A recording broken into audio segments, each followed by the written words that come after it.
Hello మామ అందరికి welcome back to my channel. నేను మా ఫ్రెండ్ సరదాగా అలా బీఆర్ మ్యాప్ ఆడుతుంటే ఇక్కడ టీం కనిపించింది మామ. ఆ టీంని ఎలాగైనా కొట్టాలని మా ఫ్రెండ్ గారు రష్కి వెళ్ళిపోయాడు. నేను దూరం నుండి సపోర్ట్ ఇస్తాంటే మా ఫ్రెండ్ గారు డౌన్ అయిపోయాడు. ఇంకా అందుకని నేను కూడా రష్కి వెళ్ళిపోదామని ఆస్కార్ వేసుకొని రష్కి వెళ్ళి ఒకరిని డౌన్ చేశాను. ఇంకోడైతే లాంగ్లో ఉన్నాడు. సరే అని చెప్పి ఈయన ఫుల్ కిల్ చేసుకున్నాను. ఇంకో ఎనిమిది తగులుకున్నాడు మామ, జిడ్డులాగా తగులుకున్నాడు. నేను వాల్స్ వేస్తే వాల్స్ తెస్తాడు, నన్ను హెల్త్ వేసుకునేది ఏం లేదు. అందుకని నేను ఐక్యూ వాడి ఈ పెట్టేసుకొని పెట్టానికి కూర్చున్నా. వాడు బయటకు వస్తే కొడదామంటే మెరుపుదేగలాగా వస్తాడు పోతాడు. అందుకని ఆడ కారు అంటే కారు బ్లాస్ట్ చేసి వాడు డ్రోన్లు వేసి వాల్స్ వేసుకుంటా వస్తుంటే డ్రోన్లు బ్లాస్ట్ చేసా. ఇంకా అలా వెయిట్ చేసి ఆఖరికి జోన్ కూడా వచ్చేసింది మా.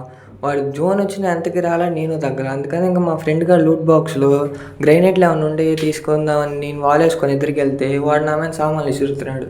సర్లే అని చెప్పి నాకు కొన్ని సామాన్లు దొరికినాయి, నేను విసరటం స్టార్ట్ చేశాను. అలా 2 సామాన్లు విసిరినాక వాడికి డ్యామేజ్ పడింది. ఇంకెట్ట కాదులే రష్కి వెళ్ళిపోదామని రష్ చేద్దామని ఒక వాల్ వేసాము ఎదురు. అందుకని రష్ చేస్తుంటే వాడు కూడా ఇంకా రష్ చేద్దాం అనుకున్నాడేమో.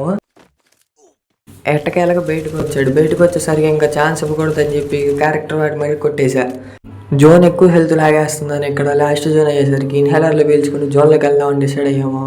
సరే అలాగని ఇన్హేలర్లు పీల్చుకుంటూ పరిగెత్తుతూ ఉంటే లాస్ట్కి వచ్చేసరికి ఇన్హేలర్లు అయిపోయినాము. అందుకని ఇంకా జోన్లో అయిపోయాము. ఏం చేయలేం, ఫెయిత్ మా. అలా చూసి వెళ్ళిపోకుండా కొంచెం సబ్స్క్రైబ్ చేసుకోండి మా. సరే బాయ్, నెక్స్ట్ వీడియోలో కలుద్దాం.